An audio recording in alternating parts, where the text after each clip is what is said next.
Well, good evening. My name is Steve Price. I'm one of the pastors here with Trinity, and it is my privilege to welcome you to this evening's concert. We are in the middle of a wonderful weekend of music here at Trinity with two of the finest church music composers and conductors you could ever want to be around. One of them just happens to be my father, but I'm not biased.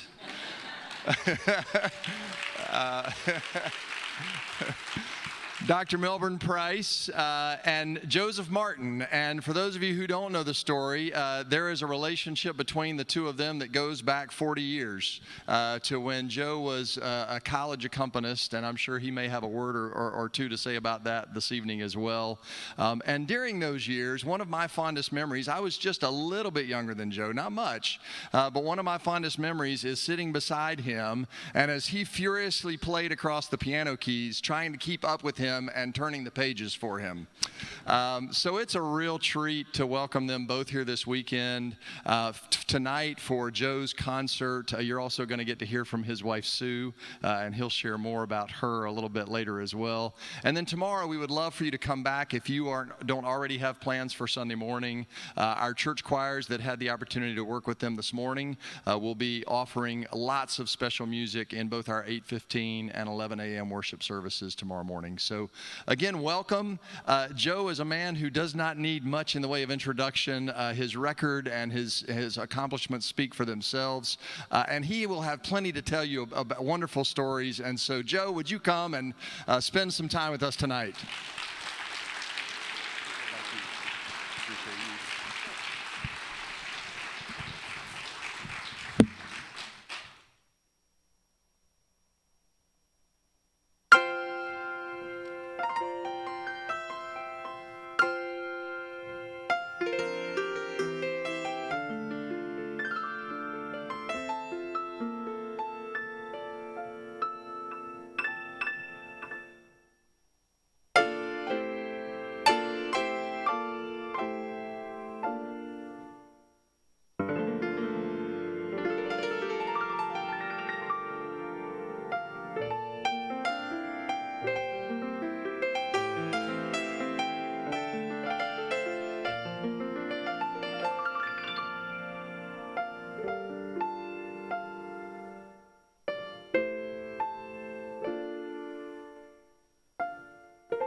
How do I turn it on? There we go.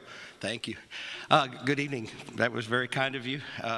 Always an honor to have the opportunity of sharing my music, and nothing I like better than playing the piano for folks. So what a warm and wonderful reception already. I'm just going to share with you some of my musical journey, having grown up in a minister's home, and my mother was a church pianist, and I've been sort of celebrating that inheritance of song my entire life, message and music dancing together. And so tonight I'm going to walk through some of my life, and hopefully it'll be something that'll be an encouragement to you. I pray that it will be. I grew up in rural North Carolina in a little town called Frog Level. Now, Frog Level is near Sandy Mush, for those of you who don't know where it is. It's about 5 miles on the other side of Dirty Ankle, North Carolina. It's Dirty Ankle, Sandy Mush, and Frog Level. We call it the Tri-City area. And not much going on in Frog Level. In fact, we're so small, our 7-Eleven is like a 3.5. It's just really tiny. But there was a lot of church music and a lot of folk music, and so that's kind of what nurtured my spirit and my faith in those early days. And so I hope you will not care too much if I take you on a little Appalachian journey as I share some folk songs and some sacred songs from that era. And I think I'll start with just a little collage, something I'll put together. We'll call it American Tapestry. Some melodies you'll recognize, some from the bluegrass tradition, and some from, traditional shape note hymnody, just timeless melodies, and usually gathered around some treasured truths of the faith. And so I hope you recognize a few of these tunes. Let's take a journey together.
Maybe a few melodies that you recognize, hopefully there. Hymnody was a really important part of my first experiences with music, and my mother being the church pianist, I enjoyed listening to her play the hymns, and she was also classically trained. And I had these precious memories of going to sleep at night and after a long, hard day, Mom going into the parlor there and finding the spinet, getting out her music books, and I could just...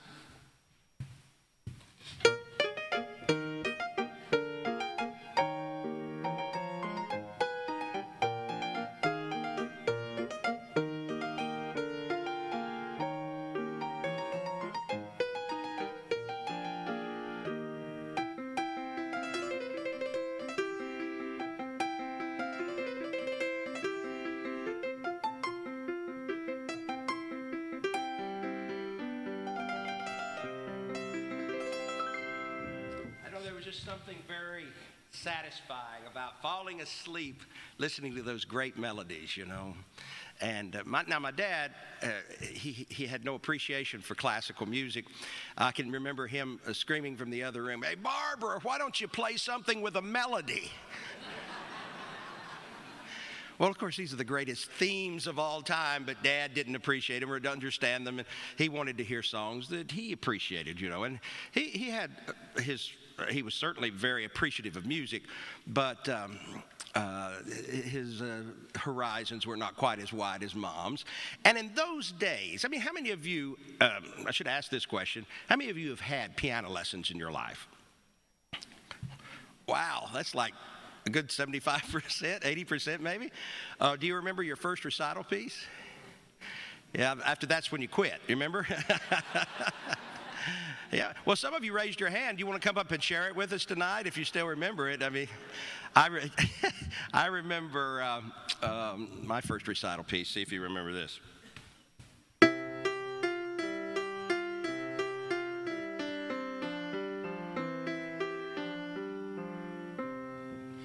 Do you remember that one? Oh, somebody got it right. Swans on the Lake. The rest of you, now you know why you're sitting out there and I'm sitting up here. I paid attention in my lessons. Swans on the Lake, you are awesome that you knew that. Were you in the Red Books? Yes, bless your heart. We're going to start a 12-step recovery group for Red Book people after the concert. Those Red Books, they have sold millions and started people on the right road for how many? Since the early part of the last century. The Red Books, yes. Oh my, I remember this one.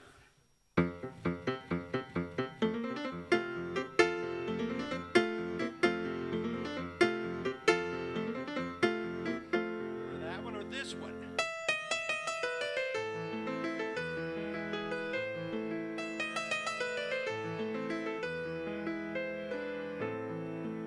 My mom had to have a prescription of little pills after I learned that one. I just played it over and over and over and over. Fur Elise. My teacher had a Fur Elise sign on their door with a red slash going through the middle of it. I think they had a little burnout on that piece, But everybody who starts and learns the piano has this little bit of a journey. And in the old days, and this is my whole point about this, is that they thought if you only played either by music or by ear. They didn't think that those two could be together. They were somehow damaging to each other. They were exclusive. So you either learn to play the right way or by ear. Well, my mother, bless her heart, she wanted me to learn the classical technique. So she went and found me a teacher who had training and started me with the scales and the arpeggios and such. And Dad says, I want him to play some gospel music. People like gospel music. They don't want to hear that long-haired stuff. And so he found me another teacher. And they were both on, opposite sides of the pedagogical equation. My formal teacher, teaching my first minuets, certainly got me started with good technique and learning how to read music. But the other lady that Dad found was the lady who played for all the Fifth Sunday singings in Frog Level, North Carolina.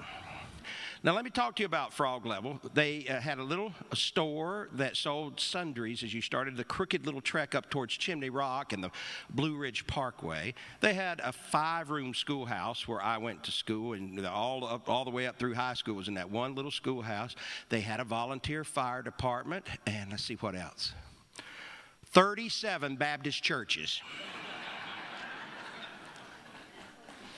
And they all would come together on that fifth Sunday and worship around casseroles. It was an unusual religion. And they would sing. All the Luckadoo family singers would come out of the mountains. And this lady who played for all these families that sang together, and they all sang the same song, you know, I'll Fly Away. That's all they knew. But they all had a different sound. Her name was Miss Mamie. And she had been doing it for 127 years.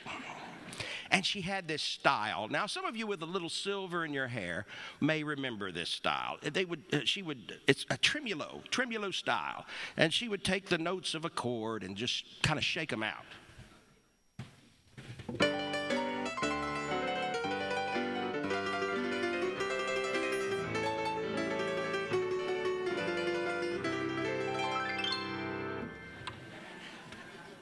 It sounded like a saloon now that I think about it. Looking back, I wonder kind of what she had done in the early part of her musical training, you know, before she found the Lord. So here were the tremolos, you know, and I was 7 years old, and it was so mesmerizing to me because it's so different than what I was learning in my other lessons. And I just watch her shake those notes out, and she'd get going, and that stride bass going this way, and that hand going that way, and I was just sitting, and you know those things that hang under your arm and kind of flap? I'm not sure I know what they call those, but she had 2 of them, and they weighed about 25 pounds each. And I was watch them. And you know, some of you will remember this. In those days, they didn't have air conditioning, so that get a little breeze going through the sanctuary. But Miss Mamie was a kind lady, and Dad wanted me to learn how to play gospel music. And he remained very much committed to gospel music. He actually owned 2 gospel radio stations in addition to his church work. And so that was why it was so dear to him. And this last November, what a joy, and I wish my father had lived to see it. I actually wrote a bluegrass cantata that was premiered at Carnegie Hall that brought together gospel music and classical music and put them together. It was like Mom and Dad finally made peace about my music. I wonder if I might beg you to allow me to play a Miss Mamie medley for you tonight, all right? It's not a formal Sunday morning, so they told me I was getting paid by the note, so I want to play this one if you don't mind.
Thank you, dear.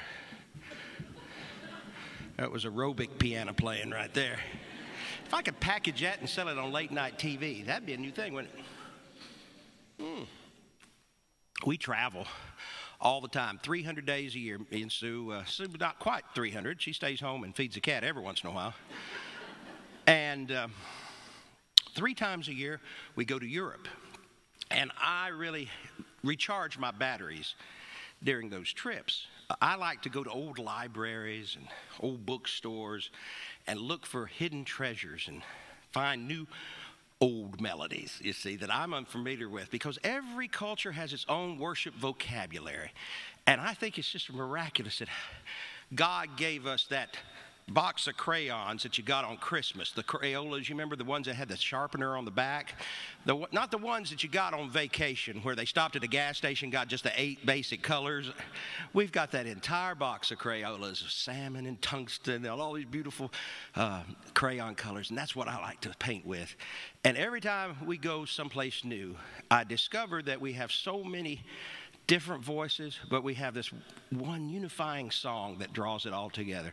And to me, that's a beautiful thing. Not scary at all, that diversity makes us strong. And certainly in the music, who would want to listen to the same thing all the time? Oh, no, not at all. And so I spend a lot of time going through these old libraries. And sometimes those melodies that you discover, you find out. For instance, I played one in the early set with the Appalachians. Come to find out, I found the origins of that melody in Ireland. So you see, the people when they immigrated, they brought their songs, and they kind of evolved and morphed into new songs, and new texts were placed with them. It's an organic thing. It's just really a miracle when you think about it. My mother is Native American. Cherokee, because we lived up in that part of North Carolina, and all our years, Mother has beautiful olive skin to this day, and when she was young, she had long jet black hair. It was so beautiful. I could watch her brush that black hair. Oh, so beautiful. And my grandfather, her father, high cheekbones and just sort of a stoic personality, and just very quintessential sort of how we think of the noble Native American look. Cherokee it was. And we always knew this, and it was a mystery in our family in some ways, but there were stories and legends that came about how that all took place, and we took a great deal of pride in it. Now, Mom had always wanted to know how much Native American was part of her inheritance. And so, because, we'd gone to the conferences and things to learn about genealogy of Native Americans. And she also kind of thought in the back of her mind that maybe some of the grandchildren might get a discount at a college, for this. Well, we've got to play that game if we have to. And so, I, being the thoughtful son that I am, bought her a 23andMe, which is a genetic testing kit, which will go back and tell you where you came from. If I were you, I would not do that. Mom went through all the things, and she sent it off, and it takes several months to get the full analysis back. And she calls me, and I could tell she's upset about something. And she says, "Joe, would you get on this website and explain to me what's going on?" And I go, "Well, what is it, Mom?" She goes, "Well, I got my test back." And I go, "Well, let's get on there and look." I said, "You're probably not understanding all of this computer stuff." And I got on there, and I looked, and I said, "Oh, my. Mom, I don't know how to tell you this, but not one drop of Indian blood in you." And it was a crisis for her. She's 99% Irish. How could this family legend have gathered around us all these years, and we were just so prideful of it? And here she was, 99% Irish. And I could tell it upset her, and she paused for a minute, and she goes, "And you don't have to know I'm Mountain Mama." So she has an accent. She's not like me. She has an accent. 99% Irish. Well, I guess that's why I like taters so much. My mom's a very positive person, so she rebounded very quickly. But that's not the disturbing thing, folks. Later, we were contacted by 23andMe. Apparently, this side of the family has a very rare genetic marker. that they want to do testing on. And I thought, wow, that's interesting. My mother's an artist. My brother's an artist. My grandfather was a painter, and musicians are in the family. I wonder if we're going to find out where all that came from. And it sounded so wonderful. And I was, of course we will participate in this study, this worldwide study. As I got more into it, we are 99.999 rich in this genetic marker. And I thought, okay, well, let's read on. Let's find out about it. Apparently, we are in that very small percentage of Neanderthal DNA.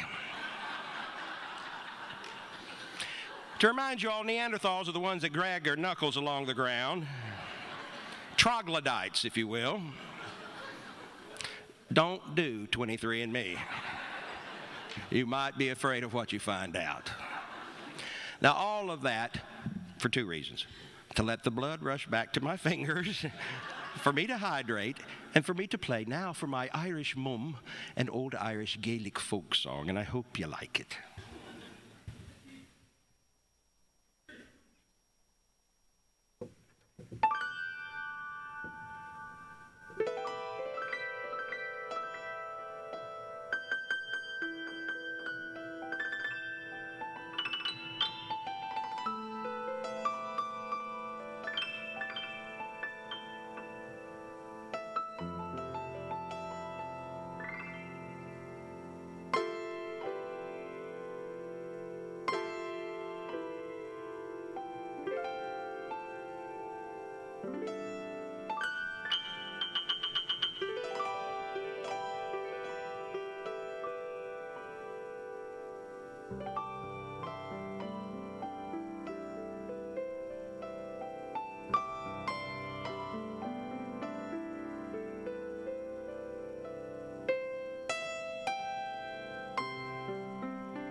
I like to play impressionistic music.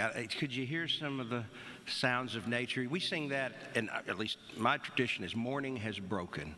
And it has all this beautiful imagery of nature and how God reveals himself in recreation and in creation. And I love that message, and I love the images it brings to mind. And it really works, I think, to try to imitate that and bring it to life with figurations on the piano and such. So it's something that I enjoy doing. And nature is something that I have often looked to, even in some of my lyric writing and some of my songwriting. And in one of my travels, I was in Colorado Springs. Has anyone here been to Colorado Springs? Lovely place. And there is a famous American song that you are well familiar with that was written there in Colorado Springs on top of Pikes Peak, which is the highest mountain in that area. Do you know what it is? America the Beautiful was written there. There's a big plaque there you can travel to see and stand and look out over that incredible vista, the Rocky Mountains, you know, down into the valleys and see where Purple Mountain's majesty and those images and that beautiful poem that means so much to so many was created. Well, on kind of a pilgrimage to that area, hoping to find some inspiration, a friend of mine and I took a day and traveled up there and did some hiking. And it was one of those perfect Colorado days with the azure blue skies and this little crooked little river running through the valley there, where it's an alpine valley with all these little tiny flowers, so it looked like a watercolor painting almost. And elk were grazing, and it was just idyllic in a way. And we sat there, and really it was a spiritual moment. And composers always take ways of writing down, little sketch pads and things. And as a sort of a spiritual exercise between the two of us, we made lists of things that were meaningful to us in our lives, things that proved to our spirits that there was a graceful and loving God who blesses and loves his children. And looking out over that beautiful valley, some of those nature scenes, it's hard to believe that someone couldn't imagine a God that loves us. But then there's all these things that we have in our lives on a day-to-day basis that also affirm that for us, you see.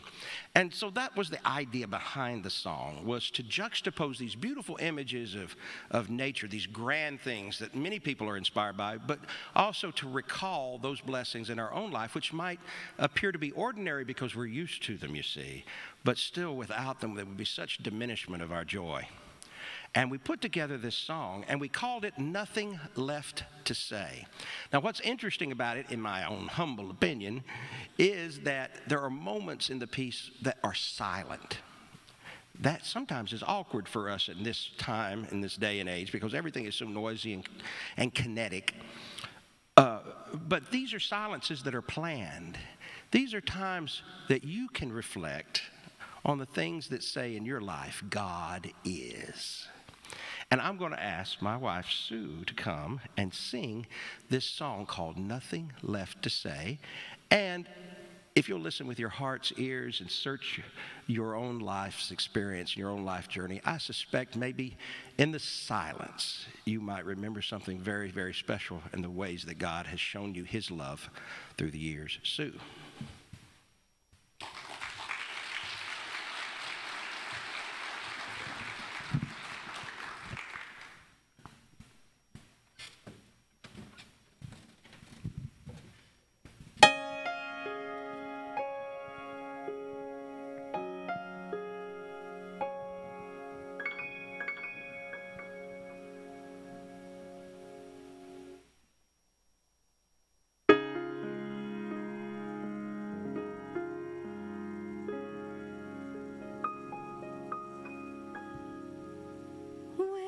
I see the morning rise, when I gaze at cloudless skies, or watch a golden eagle as she flies. There's nothing left to say, there's nothing left to say, there's nothing left to say. God is.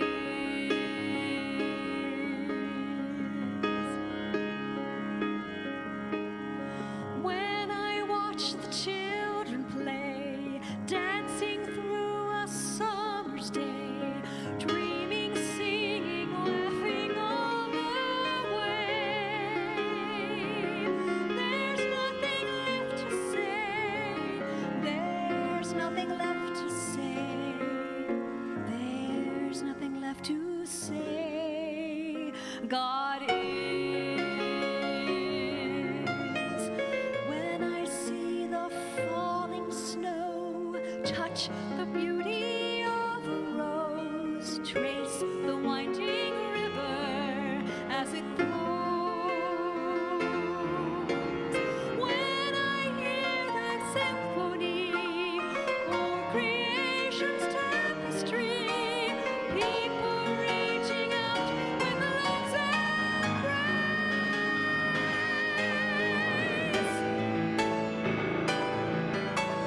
When I hear a symphony, view creation's tapestry, or wonder at life's sacred mystery,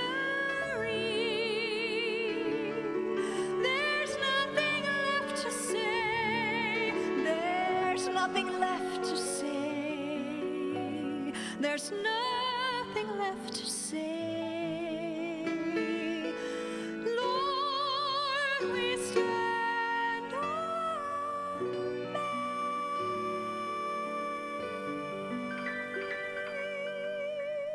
amazed.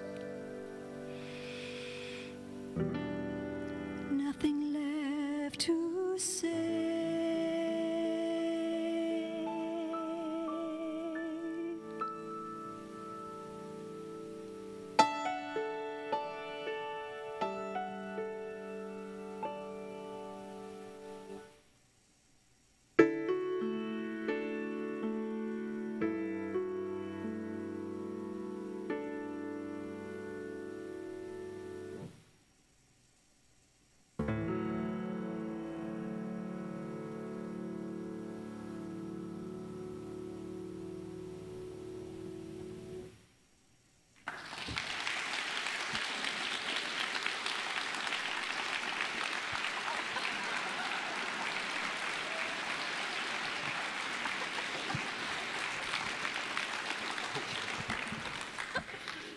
She'll steal the show if I don't watch it. Well, can you imagine what a joyful life I have getting to accompany? If you want to ask me, Joe, what do you like to do the best? I love accompanying. I always have. And I know people say, oh, you're a performer. Oh, you're just so natural to perform. I love to accompany. I learned that from Dr. Price when I was at Furman. I fell in love with it. When I went to my graduate work, I accompanied every ensemble and voice studio and violin students and everything else. I just enjoy that partnership. Now, flash forward to 20 years, and I meet this incredible singer who needs a piano player. And so I get to do my dream job just about every weekend and get to play for Sue. Oh, by the way, Sue lived in Central Florida for 20 years. And I lived in Fort Lauderdale for 15. My father took a job, moved from Frog Level to Fort Lauderdale. Now, folks, that's a cultural shock right there, let me tell you. I went to church the first Sunday, looked up there in that choir loft. All the choir members had on shoes. It was different. But Sue grew up in Ohio and was discovered in college by a famous choir director, an entertainer by the name of Fred Waring.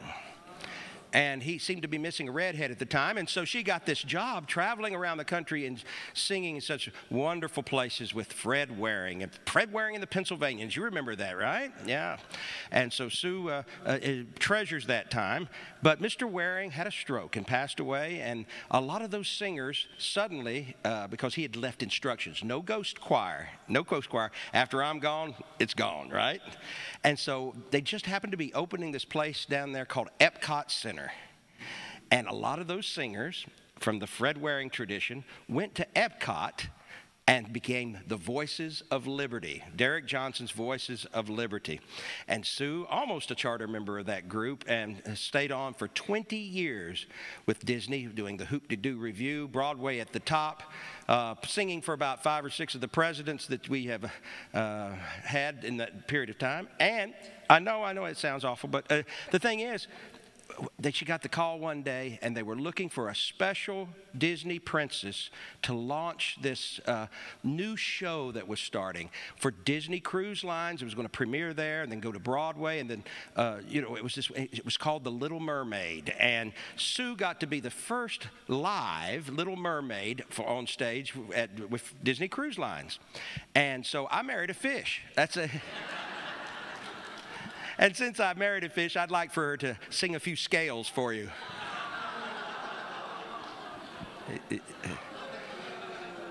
You better go start the truck.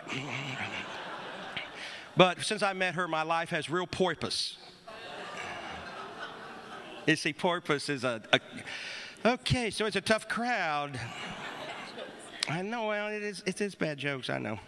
But Sue, you might want to, what was that experience like? Talk. Save me from my jokes. From yourself. It was an honor, first off, when they asked 12 of us to come and audition for the part of Ariel, the Little Mermaid. I walked into the room and I looked at 12 people who looked just like me. Same height, same kind of build. I fortunately was the only one with real red hair. So, anyway, they narrowed it down to 3 of us, and the 3 that they asked to stay, they put us in full costume and makeup and took pictures from every angle of our face, because they're very protective of how their characters are portrayed. They're drawn characters, whether you're Snow White or Cinderella or Alice in Wonderland. If you're going to portray them, you have to kind of look like them. And fortunately, God made me the way they had drawn Ariel, and I got the job. So I was very honored and very thrilled to be a part of all that. And so I found this pretty girl who needed a piano player and has no taste in men, and the rest is history, right? One of the other things that she got to do is do a lot of shows, Music Man, Little Night Music, so many things that Disney experience opened doors for her, and so what an honor it is for me to play for her.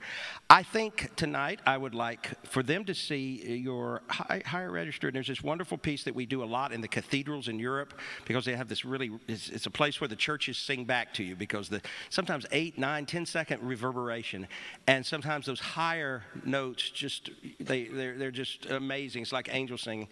And so I've fallen in love with this piece by Andrew Lloyd Webber from his Requiem called Pie Jesu. And so I'd like for her to sing it for you tonight.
Requiem.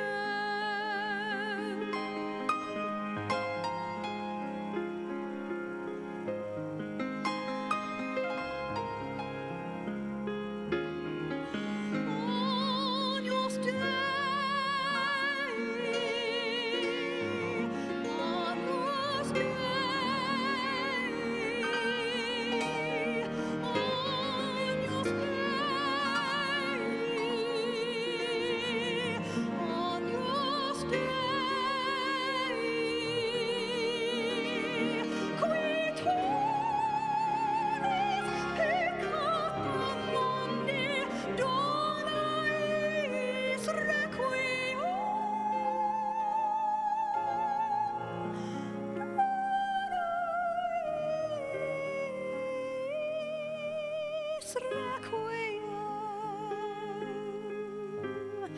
sempiternam,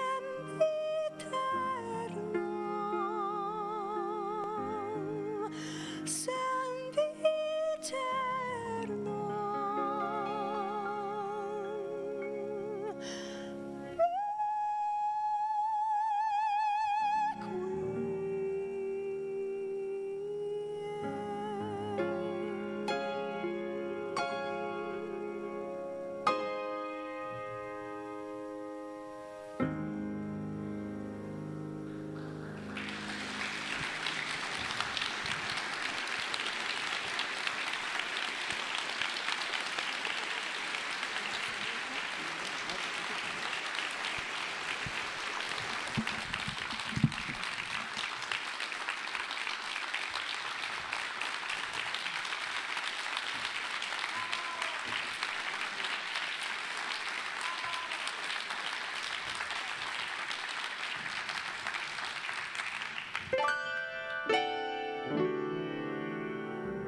Thank you. Well, I hope tonight has been enjoyable to you, maybe a little sorbet for the soul, and it certainly has been wonderful for us. And thank you for listening to my stories and listening to my music. The gift of your 2 ears has been a blessing to me tonight. I want to end with a song, but I have to ask, Stephen, do you have insurance on the piano?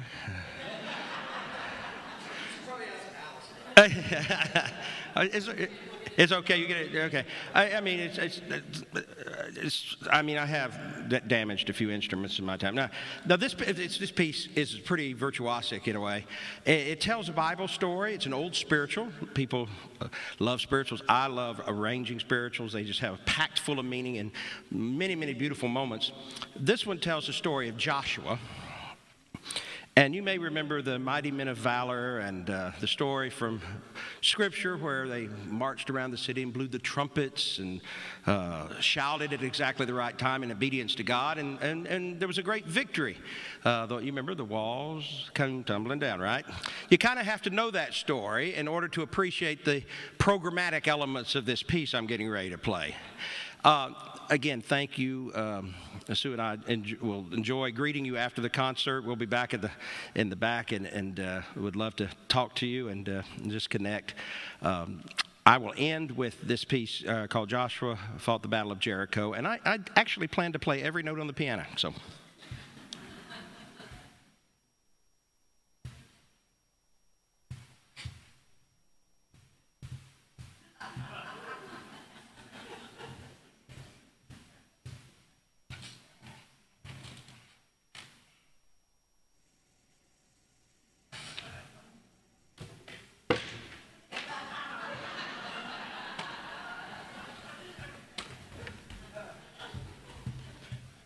Will you hang on to that for me, please? All right. Thanks, sir.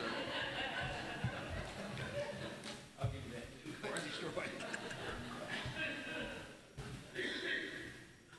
I'd like to have a word of prayer for the piano, please.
So a week or two ago, I recall that as we were telling you all about Joe coming, one of us made a comment, and in encouraging you to come out tonight, we said, you know, we want you to know that what you'll see tonight, on this night, will be as good as anything that you would go to the Phillips Center to see.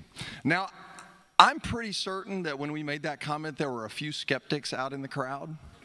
So just by another clap of hands, can I know how many believers we have now tonight?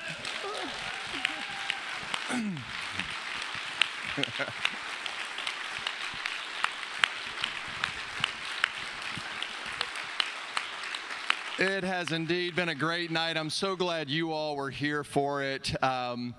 I want to thank the Trinity United Methodist Church Foundation. Over the last few years, they have been providing some seed money for new initiatives and special event opportunities in the life of the church. And this is one of those. And so I'm grateful to the foundation for providing the grant that made tonight possible. We look forward to being able to do more things like this. And so as you go out tonight, if you would like to make a donation to support these efforts, you'll see boxes at each of the exit doors. Feel free to make a donation there. And Joe, I was thinking that if somebody here were to give a penny for every note you played tonight, we would be well funded for the next event. But thank you again for being here. Reminder that tomorrow morning at both 8:15 and 11, Joe and Dr. Milburn Price will be conducting a choir of about 60 voices in a number of selections that will be the centerpiece of worship at those two services for tomorrow. We hope you have a great evening, and Catherine's going to offer a word of prayer as we go on our way. Actually, just a blessing. So stand and,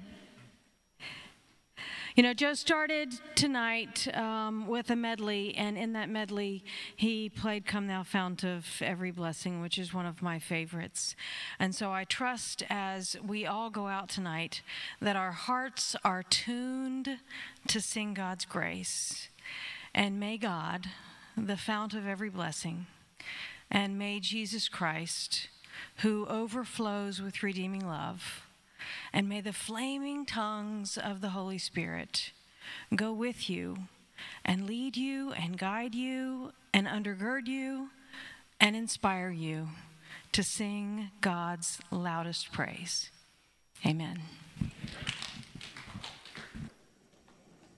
And Joe and Sue would love to say hello to you if you would like. You also, if you would be interested, there are some CDs of his work available at a table back in the back, and we'd be happy to help you with those.